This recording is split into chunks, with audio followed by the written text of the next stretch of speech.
केउंझर जिला आनंदपुर धकोटा पंचायतर जातीय Rajpath 20 number भालुकुमाठारे Sambalpur picnic सारी फेरुथिबा बेले भालुकुमाठारे पिकनिक बस टी एक आयरन बोझे ट्रक को धक्का देथिला। बस रे थिबा यात्री माने हेले सोर अंचलर ब्रह्मसिमी घरोई शिक्षानुष्ठानर छात्र। दुर्घटना घटिबा परे स्थानीय अंचलर लोक और खसीपुरा पुलिस माध्यम 108 आंबुलांस जोगे आनंदपुर उपखंड चिकित्सालय को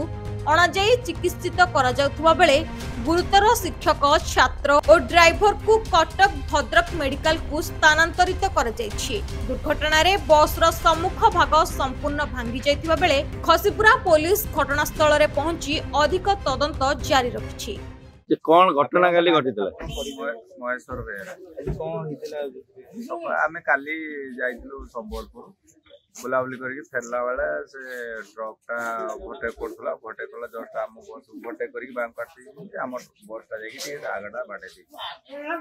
तापर के आम पिला के तीन जोड़ हे जे खाली छिड़ी छाडी हिला कर बेसी किसी सिपर हे खाली ड्राइवर केरा गुड़टा फ्रैक्चर हे आ जण करते के एटा माडा हे ठीक बस संबलपुर फेरुतले